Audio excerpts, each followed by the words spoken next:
Hey, welcome back to another crazy edition of Pages Promotions presents a live author gathering on Zoom. Tonight we are talking with horror and paranormal writer Andy Lockwood. Andy, say hi. There's Andy. So welcome everybody. Thank you so much for coming out. We are having a serious blast here with these things. It's getting more fun with more people every day.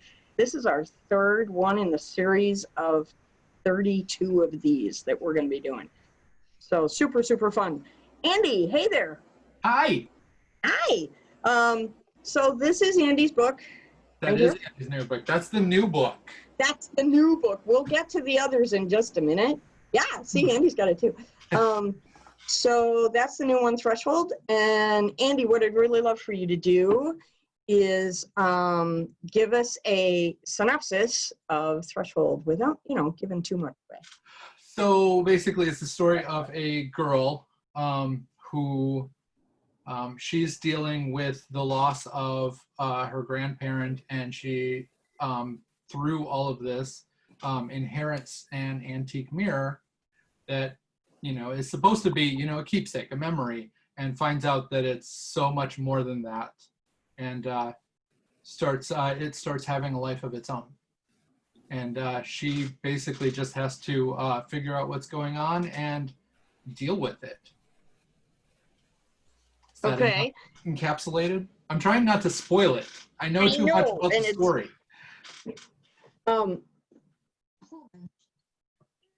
It is. I don't know. I've gotten into a couple of debates with my beta readers about. Everyone keeps calling it "Hi, Charlie." They keep calling it a. Everybody refers to it as a horror story, and I guess it is. I keep calling it a love story, where horrible things happen. Yeah, and that really is a great way to describe it. I'm super fortunate that you allowed me to beta read it. I was just super captivated with it. Thank you. And I'm super delinquent on my review, and I apologize all over the place, but when I read it, I was really captivated by how you mirror, no pun intended, although sort of, that idea of a love story that's also kind of on the edge. Really well done. I don't know why I'm so focused on them, but I keep trying to throw love stories into all of my books. Sometimes it works and is a good through way throughout the story. Other times it's more of a just kind of a plot point. Empty Hallways was like that, where it was more of a gimmick. Like I wanted to tell that story. It was in the background, but it wasn't working into the main part of the story. So it just became kind of this accessory that helped move my main character along. Yeah. So here's Empty Hallways. Yeah. Dun, dun, dun. This was the first book of Andy's that I read, and it completely changed my opinion about the horror paranormal genre. This doesn't mean I'm going to go back and read Stephen King, but so Andy, give us a quick rundown of what drives you into this genre. Why this genre as opposed to any of the other, 34 of them that are out there? So the main reason is because this is just what I've always done. This is my childhood. My godmother and aunt, one of the first presents I got was an induction into the Stephen King library. So every birthday, every Christmas, from single digits on, I was getting Stephen King books. You were effectively twisted as a small child. Oh yeah. No, my years old reading Cujo. When I want to say I was 5 or 6. My Aunt Karen would read me bedtime stories when she was babysitting from Night Shift. Holy moly! So that would have freaked me out. When Bailey says that my scare is broken, it really, I'm not even sure I ever had one.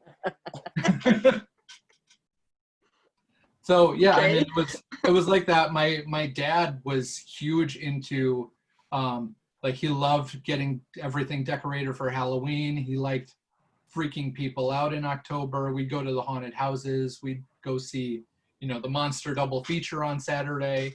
Like I've just always been in this genre. It's part of my livelihood. Like this is just, I don't know who I would be without it. Wow. Okay. So I'm not going to ask the question, what would you write instead? Because you don't know. I mean, it's leaning towards romance. Yeah, I was gonna say he's bleeding towards that genre. So Yeah. No, I mean, I've always I have this lofty life goal of someday writing a successful comedy bit, because comedy is exactly as hard as everyone says it is. Yeah. It's so subjective. So to land like a joke for everybody is almost impossible. you'd start with something like Zombieland, go cross over there. Right. Yeah, absolutely. I love that movie. That's an excellent one. Yeah. So let's open up the floor. We got a lot of people in the room tonight, so everybody just, this is, my vision for this is that we're all standing around a festival table having a conversation, and so that's really what I want you guys to do in this forum as well. If you have any questions or comments for Andy, please just, blurt them out, be rude, just do it. I have a question for Andy. Yes. So I know previously you've said you are a non-believer of the paranormal. So I'm wondering, with those beliefs that you have, where do you draw this inspiration then for your books? Because they're very creepy and very well done. Well, thank you. I would say I'm more of a, when I was young, I was a big believer. Like it was, like there was always something around the corner. As I've gotten older, I've become more and more of a skeptic. Okay. Like to the point where I will probably be 70 years old, people going like, your doorbell's ringing. No, it's not. I don't believe it. So that's the direction I'm headed in. But no, I mean, it's really, I have an overactive imagination anyway. So it's not far-fetched for me to go like, what if there was something creepy at the end of the hallway? Okay. What if that thing knew I was here? What if it wanted to do me harm? And you let all of these terrible paranoia like fantasies just take over, and then you write them down. Yeah, I don't want to be inside your head. Lockwood, don't want to be inside your head. Anybody else have any questions for Andy? I have a question. See, I'm polite. I wave. I've been training. You teach way too much. I do. You raise your hand. So if you could pick, you just found out that whichever of your books of your choice is going to be made into a movie. Who do you want to direct it? Your choice. Oh my God. Pick a book. Tell us the book and then tell us the director. Oh. Yeah. Very Am I good. allowed to add caveats? Sure. Yes. I would definitely say the one I would like to see filmed the most would be House of 13, but I only want to see it filmed if I finish the series. Because Okay. I don't want them taking it away from me and going off in directions I don't agree with. You don't want a Game of Thrones thing happening there. Yeah. Yeah, Does it say exactly. George R.R. Martin? Wasn't that everybody's like author fantasy turned nightmare? But oh my God, who would I have direct? I feel like I don't know if he'd be great for it, but I would love to see Edgar Wright do it, just because I really love his movies. Edgar Wright did Shaun the Dead, Hot Fuzz, At World's End. He's very snappy. He's got some very clean directing chops, and I love his movies. So I would like to see him adapt one of my books. Nice. So while we're on the topic of House of 13, can you give everybody a synopsis of that one, Andy? Yes. House of 13 is, this is not a spoiler, the main character dies. Literally, I think it's page 3. we think it might kill be her before off then, right away, actually. just nice and clean. Prologue. And then she wakes up in a morgue, and she's kind of having a freak out, and people come in and rescue her, and the entire time they're explaining, like, yeah, you died and we can't leave you here. Like, we know what's going on. We can't leave you here for the autopsy. Like, that's going to be a bad day. Oh. So they take her to their manor, which is called Delaney House. It's a historical society where these immortals live and pretend to be curating the manor, where actually it's all of their stuff. Like, they've just kind of been here the entire time and are masquerading as historians. And from there, Ren basically has to figure out, like, where she fits into this new world that she's just discovered and kind of been thrust into. And that's pretty much where the adventure starts. So how many books do you have planned for the series, Andy? It's getting smaller all the time. It was originally planned for a 13-book series. I was going to say, were you going for 13? Yes, I was. Each book was going to follow a different character, and I was going to tell the entire arc from 13 different perspectives. That's like, cool. as you go through it. And then it, like, I wrote the first one, and this was the hardest book I've ever written. Like, I've done 4 now, and it did not want to be written. It didn't want to be written in order or sense. I was going to ask you, why was it so hard? I don't know. The characters did not want to cooperate. Like, Bailey was doing all my editing for me. And so, like, we'd go back through it, and she's like, yeah, so chapter whatever ends with, them sitting in the living room, and then the next chapter begins with the same conversation, but now they're in a park. Correction, they were in the club. Oh, they were in the club. Sorry. So, Not flow. so like, yeah, I kept having all these weird things where, like, I'd be like, this is a cool scene. I'm going to write this one tonight. And then I had absolutely no basis for what I was doing with this story. So I had to stitch it together. I have some sounds photos. familiar. I have some photos somewhere from one apartment where I literally printed this entire story out and put it up on all the walls. And I had strings going to, like, this plot thread goes here, that one's over there. It was such a headache to put together, but, like, if I say so myself, like, these are the most believable characters I've ever written. Like, these are people that you want to spend time with. It is a super cool book. So the question is, how long did it actually take you to finish House of 13? Sometime between, what would you say, Bailey, 6 months, 9 months, when I was finally done and not crying about it. I want to, because you wrote it during NaNoWriMo one year, and then you edited. We did the editing for about, I think it was 4 months, and then I think you held on to it for another month and a half or 2. So 6 months sounds about right, give or take. Wow. But no, it was a headache of a few 6 months with the trying to piece everything together and trying to get that mesh in between this plot hole and this plot hole to make it work. I was seeing if I could put up that picture because I have it saved on my phone. And yeah, that needs to be saved. Yep. On my phone? Sounds very forensic. It does. well, the thing that he's leaving out too is that at the time his bedroom walls were like blood red. So Sweet. Wait, I missed the why. Did you went why? very similar, a little bit more red. Yeah. Oh yes, they are. Nice. Jeez. Yeah, all of those pages are like, this is my entire book right there up on those walls. So not Wow. like plotting, but literal pages of your book. Yes. Wow. That's not even, those are actual pages. Those are not even like index cards. Right, that's what I Oh. mean. Yeah, like, no, there were crazy. parts where, like, we'd see, like, I'm writing and all of a sudden the entire story changes and I don't know what so I'd cut that section of page out and go put it where it needed to be. Wow. Boy, that would not fly over here. My wife would go, what are you doing? What are you doing? Get that off the walls. I feel like if I did that here, I'd have to go out to the garage with it.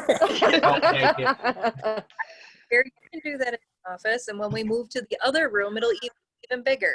And that's what it's going to have to take to do book 2, because they're not willing to play nice. No. So now I can see why when you got to book 13, you need a warehouse to get this done. That's insane. All right, so that begs the question. Calendar's End is a collection. Here, let me put it up on the screen so you guys can see this.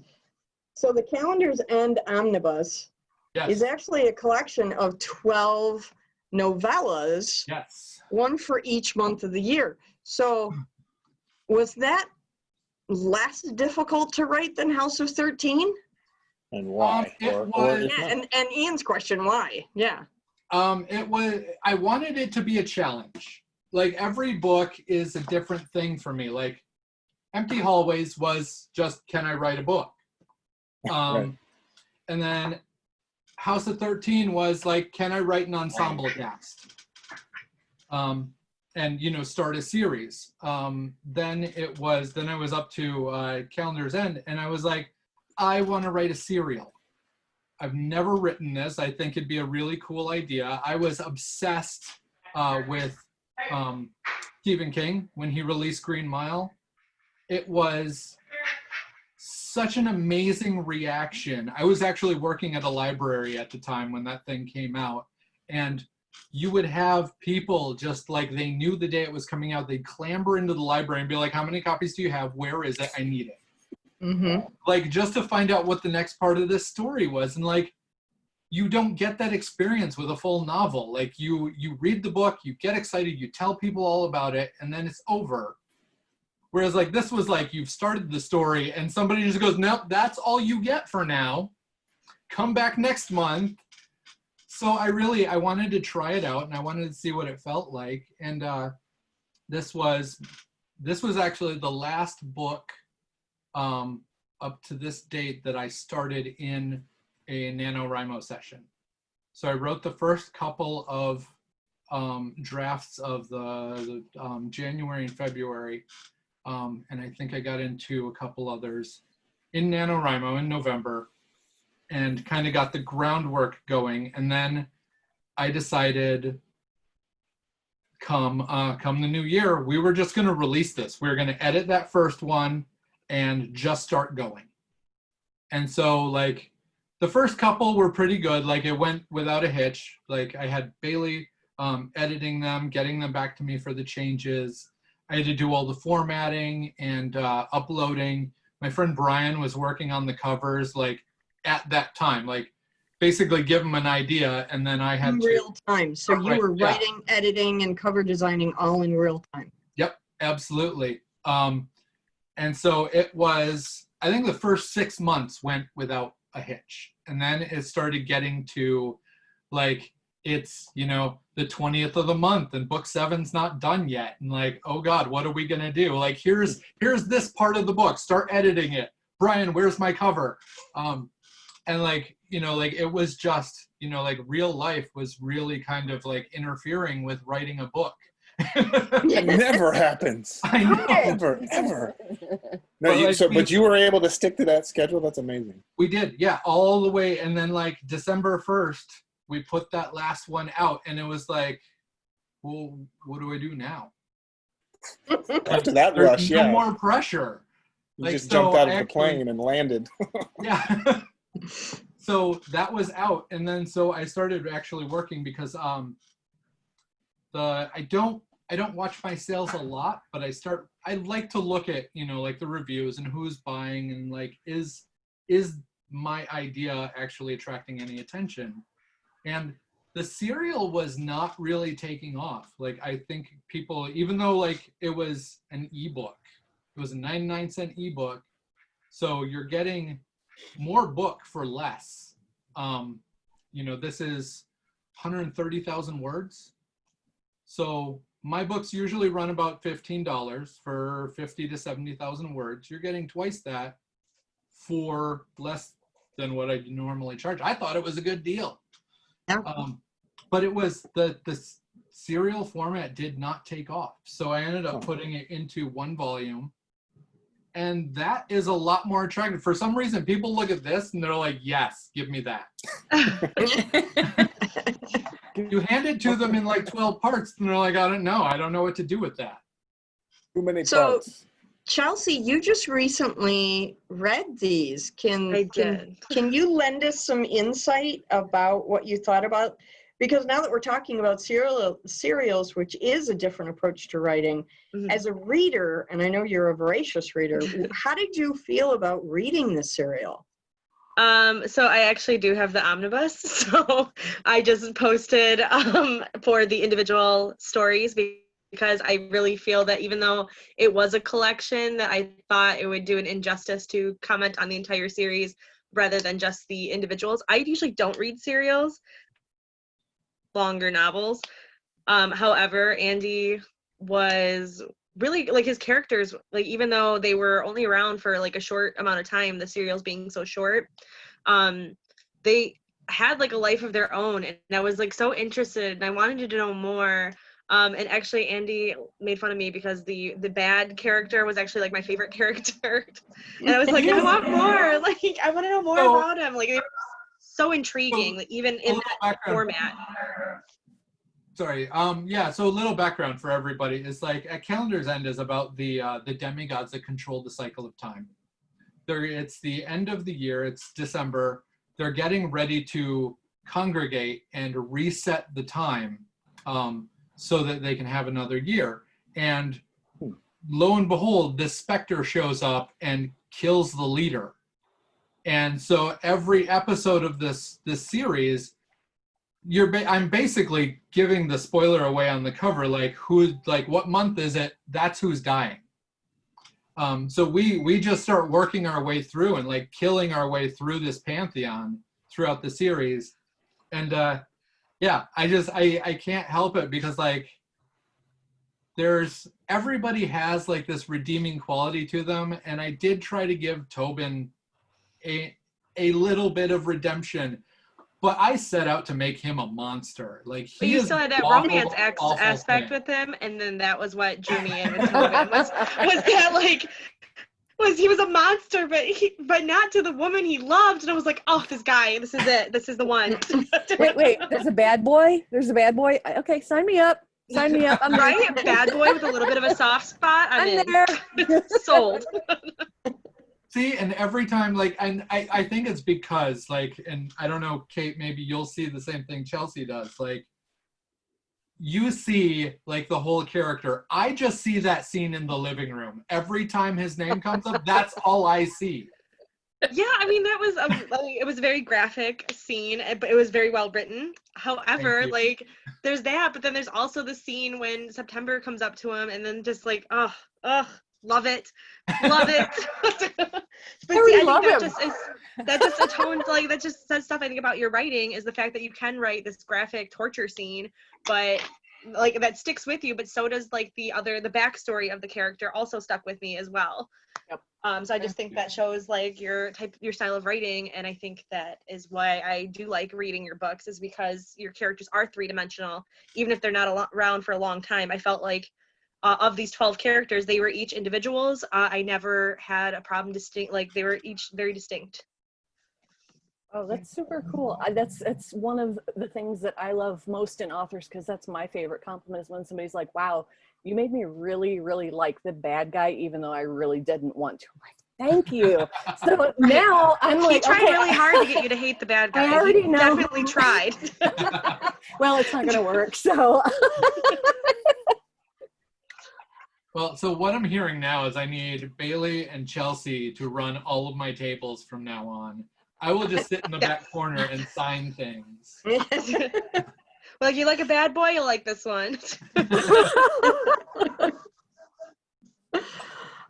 Is there anybody else out there who has questions for Andy? Let's again, I want to encourage you guys to just jump in and talk on top of me, or don't worry about that raising your hand thing. Just jump in there. Has anybody else got anything?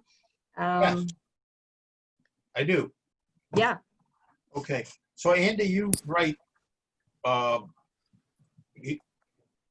only in the horror genre. Pretty much, yes. Okay. So here's my question.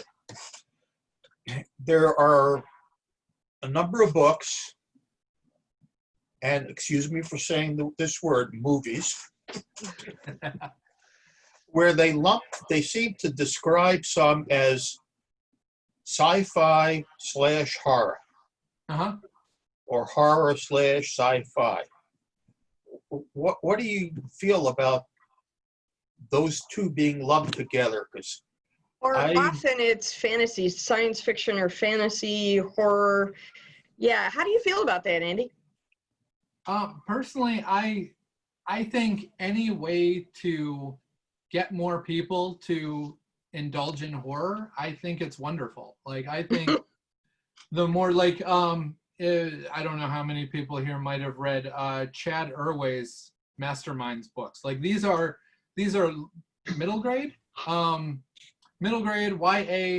horror stories. Like, it's Scooby-Doo in a monster town, and like they're awesome. Like, he's asked me to beta read them, and like I burn right through them. I get really into these stories. They get really tense, but not in a graphic way, and it's so cool that you can hand these off to little kids and go like, here's your introduction into the Horror Academy. Like, you're gonna. You mean rather than getting introduced to the Horror Academy by Stephen King? I mean, I turned out okay. No, like with sci-fi horror, like that's great, because like you're taking people who are really, really serious about their sci-fi and giving them something else to appreciate at the same time. Like, I will never argue that Alien is not a full-on sci-fi movie, but it is one of the scariest sci-fi movies I've ever sat down and watched. Oh, yeah, absolutely. Yeah, without question. I'm not sure I would consider that horror. That's fair. Like, I guess it's to each their own. Like, I mean, like, take Jaws, for example. Like, 90% of that movie is just a bunch of guys out on a boat having a good time. Yeah. There's just like that last 5-10 minutes where everything goes south. Yeah, the question there is, what denotes a good time on a boat? That's what I was just thinking. Like, what's your definition of a good time? Running from a killer shark, clearly. I've grown up on boats, and that doesn't look like a good time. That's what happens when you give a kid Stephen King. I guess that depends on how big the boat is and who you're there with. Right. Yeah. So I have a question, and it's kind of a panel question. Andy and Peggy both write in that horror paranormal kind of genre. Jean writes a little bit in that paranormal. Troy, some of your science fiction, I think, could cross over into that paranormal thing. There's some You chapters. you guys have all done cons together. You've all been to similar cons. You've all been to similar book festivals.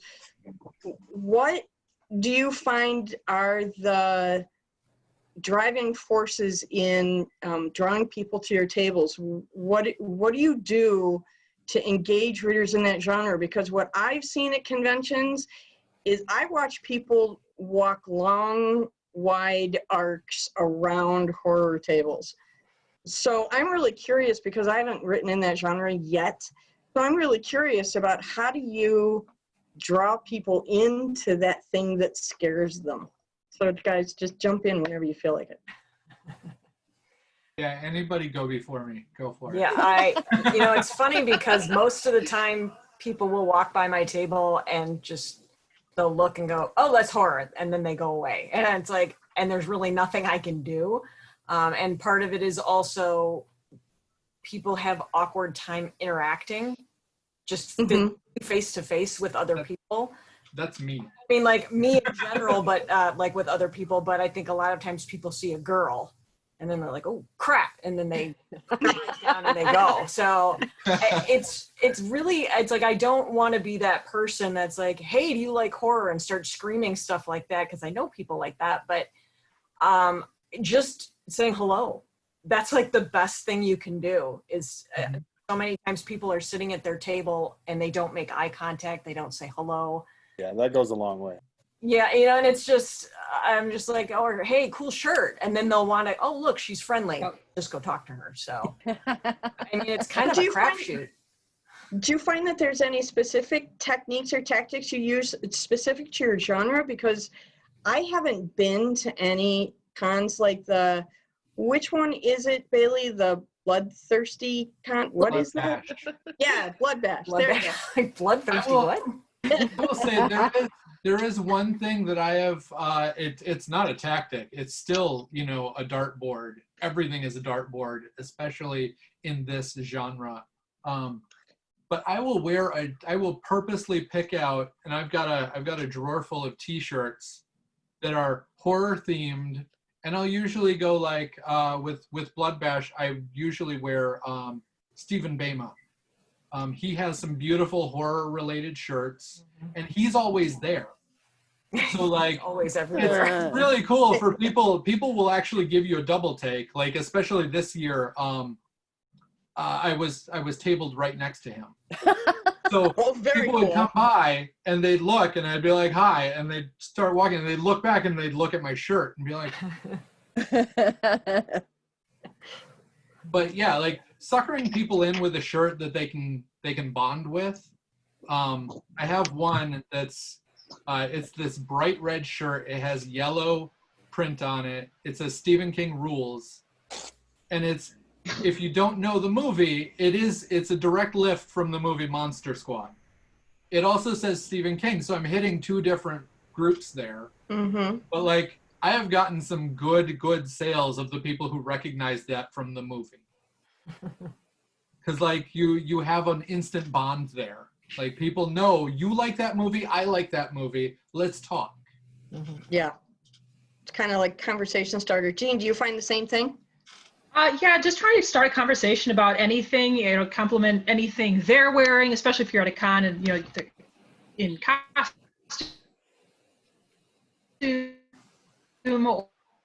or, you know, you're wearing a t-shirt that relates to anything whatsoever. I usually am wearing a t-shirt. So, or something they're wearing, and you just start a conversation, even like, what kind of characters do you like? Elements, or do you like light and funny? Or, you know, it's not necessarily the book cover, but, you know, you try to work in what you have. And I'm fortunate that I have a wide variety of different things. So it works nicely for me, but I don't have just horror. So I can see that'd be a little harder to sell necessarily. Yeah. Hey, Andy, you have something fun going on for us tonight, don't you? I do. You want to do that now? We could do that now. I don't think we're going to get any surprise guests. Yeah, I think the room's probably full at this point, so if you want to do your fun thing. I have a question. Yes. Yeah, Troy, go. I'm late to the party. I had a long day, and I'm glad it's Friday. But since horror is your genre, have you written something so dark and disturbing and morbid that you had to take a break from it and come back later? Because I just finished a chapter that I actually had to get away from it because it was so disturbing to me. I have written things that kind of eked me out, but I don't think I've written anything so dark that I've reached a point of my own brain that I wasn't familiar with. Okay. So no, not yet, and I'm kind of hoping I don't. So, Bailey, I need to ask you the same question. As Andy's editor, Yes. have you come across any passages of his books where you've had to stop and go, whoa, wait a minute, I need a break from this because it's just creepy? Yes and no. Like the first one that he wrote was Empty Hallways. And while it's not inherently gory or like very freaky, it's still a ghost story, and it gets into your brain. He gets back there and does things. while I was editing it, I refused to go to my bedroom and get into bed unless my lights were on. Well, And I also was not able to walk right up to my bed because I had the inherent fear that something was going to grab me from under my bed. So I would jump from the door into my bed and reach from my bed to turn off the light. So you know the story's good. yeah. So I guess Yeah, the that's short what I was thinking. answer. It's like 2 thumbs up. So I'm guessing the short answer, Bailey, is yes. yeah. I honest to God don't even like horror. Like I don't like reading it. I don't like he loves horror movies and that's what he wants to watch literally all of October All the time. or literally all year long. And I'm just like, okay, but watch Disney after, okay? Because my scare is not broken. I have but at the same time, like Andy doesn't do traditional horror. It's Right. It's good. It's so good. Like I will read all of his type of horror ever. But You no. better. Well, I have those That's stuff. yeah. Now it's kind of a requirement, isn't it? It was in the contract when we got married.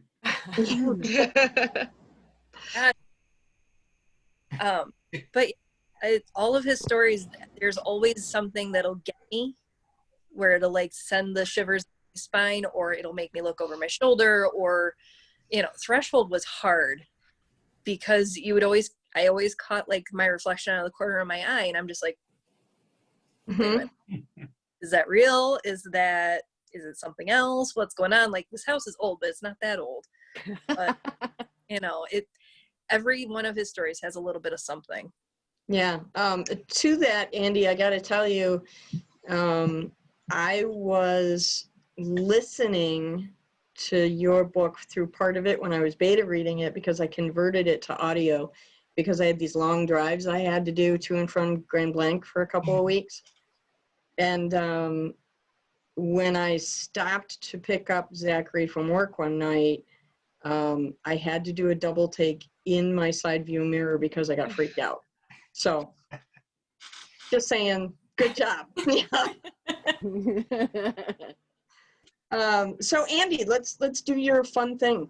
Cool. So this is not unfortunately not a new thing that I did recently. It's something I did and then I forgot about and decided with all this going on, thought I'd do something special. So I have these t-shirts that have been collecting dust.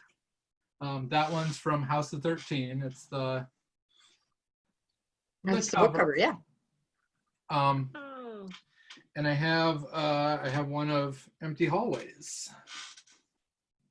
Very snazzy. Ooh. So I thought, as a treat to the attendees, I thought I'd give one away to one lucky person. I have, I think, 4 different sizes and both men's and women's cuts. So you get your choice. Cool. And how are we going to figure out who wins this snazzy thing? I have a wheel of I'm not names. making that decision. Wait, I'm scared. think He about has it. a wheel of names. I gotta go. I'm scared. It's not that wheel of names. Oh, okay. That's a different one. Okay. Well, you set the stage now. We're all freaked out. So, yeah, I actually probably should have done this on my phone so that everybody could keep an eye on me. But I have to, it's just going to be Scout's honor. I swear I'm not cheating. No playing favorites. Diana and Bailey aren't even on this list. Oh, good. And I sold all of them. I get one for free anyway. Right. I don't even have one. I just realized that. Like, I never give myself. There are 2 Dianas, so are both of them on the list? Chelsea! Oh wait, did I win? You did. You were like saying my name. I was like, what? What's up? Oh, you might not be able to hear the clapping. There's clapping and fireworks and everything. So Chelsea, yeah, you won a shirt. Yay! Yay! Yay! So yeah, I will get with you and we will figure this out. Cool beans. And then I think I will probably be doing that a couple more times this month. Just to, I don't know when, but yeah. Well, we can put it on the group page for the festival. Anytime you want to do something like that, you can just post it on the festival page, or we can get on another Zoom call and you can do it live. Your choice completely. Cool. Yeah, we can do Awesome. Okay. Do you have any specials going for your books this month that people should be aware of? Because like I say, this is going to be on YouTube tomorrow morning. The replay is going to be posted. So do you have a special going on for the month of June for your books? I mean, Let everybody know. I mean, I guess my booth deal is still standing, you know, like, you can get my books on Amazon all year long, but if anybody wants to actually come to me, I will sign them, I will personalize them, and I will ship them anywhere we want. And yeah, it's I'm charging $2 for shipping for anybody who wants me to do this, and it'll be like my House of 13 is $15, Threshold Empty Hallway is $15, Calendar's End is $25, and then you want more than one book, I will start throwing deals at you. I will also give a copy of January in any package if you get more than one book. That's spectacular. Wow. That's a trap, because once you read January, you're gonna be like, oh my gosh, I It just is a gotta trap. keep going. First hit's free. Yes, it is a trap because I got January when I bought the other two, and now I want the rest of them. They're so good. You're It works. not gonna regret it. I just finished the whole series. Totally worth it. Yay, thank you. It's on that book is left on my TBR pile, so. Well, it is definitely taking up a good section of that TBR pile. Too many pictures, please, yeah. Does anybody else have any questions or curiosities for Andy? I don't want to cut anybody short or step on anybody's toes, so anybody want to throw anything out there? I want to buy direct from you. Can I do that through this page or through the through your website? You can reach out to me. You can reach out to my Facebook page. Yeah, You can connect with the festival Facebook page, and I will personally send you a link to Andy, so you can connect with him that way as well. Okay. And thank you very much. You're welcome. I don't use Amazon. I buy direct. I would love to not use Amazon, but you know they still have that corner for us authors. Yeah, I know. Yeah, unfortunately. They It's one of canceled all those- my art fairs, so I can't see you all in person. So this is how I got to do it now. Has Well, anyone that's tried why we're anything doing like this. Hopefully it'll be back to normal soon. What'd you say, Ian? Say again. I said, has anybody tried, have you tried like Ingram Spark versus Amazon? Because they're also print on demand. Diana and I have both looked at Ingram Spark, and they I forget when they did it. They changed their pricing structure now so that you are charged, what is a monthly fee, or is it a? Is it? There's an annual what they call a file maintenance fee now. So it's a trade-off because Amazon doesn't charge you fees to put your books in their system. Right. Ingram Spark does, but Ingram does hardcovers, Amazon doesn't. So it's this like 6 one, half dozen the other kind of an idea. Just I curious. think it all works out in the wash equally in the end. I spoke with, when we had the scriptorium, Michael Lucas came to the shop to talk to us.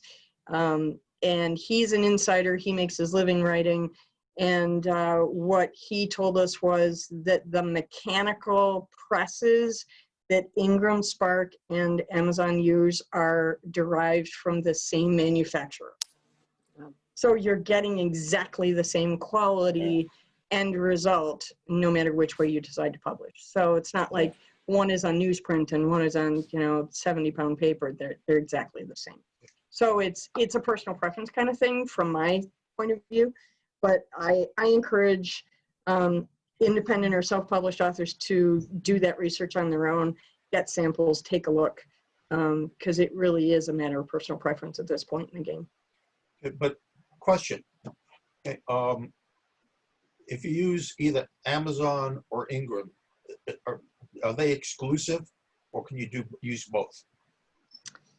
Ew, that's a gray area because there are some things that Ingram Spark will let you post to Amazon, but not usually the other way around. Some distribution things, so that there's some fine print that you really got to take a look at. And unfortunately, that fine print is constantly in flux. Yeah. Okay. Yeah. Part two of that question is, what's the relative sales between softcover and hardcover? Anybody else have an idea? I mean, anybody else do hardcover books out there? Say Andy's only ever done just the one for his own copy. Yeah, I did a vanity one through, I think it was Lulu when I first published. That was my present to me, but Yeah. I haven't done anything seriously for the audience yet. Okay. But Jordan did do hardcover for one of his first books, so he might be a person to reach out to, Jordan Scavone. Yeah. Ian, all your books are in softcover, right? Yeah. Well, like Okay. like you, Annie, I did some special hardcover editions just for myself. Yeah. Well, and you did softcover with CD disc audiobooks to go with. You did those nifty little bundles. So, Yeah. And when we do your author gathering here on Zoom, we'll be talking more about that.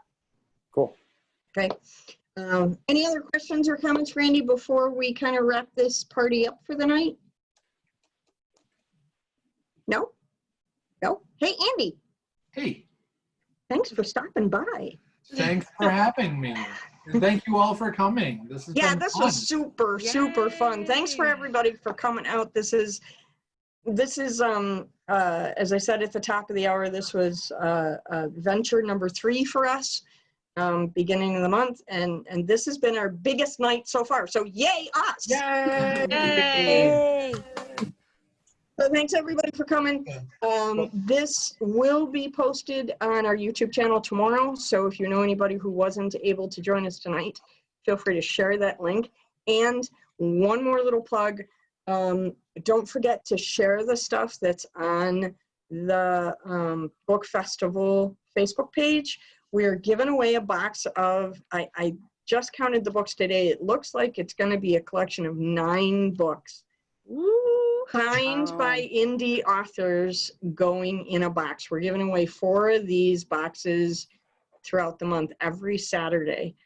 And it's a random drawing, and we're drawing from the people who share stuff from the festival page.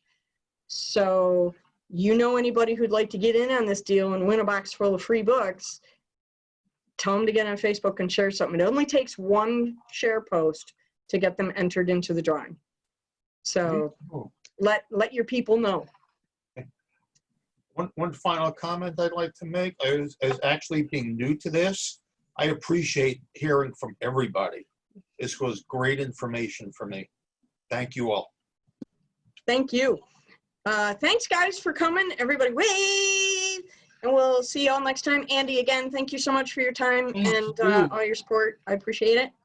And we'll catch you again. Thanks, everybody. Thank you. Bye. Bye. Have a good night.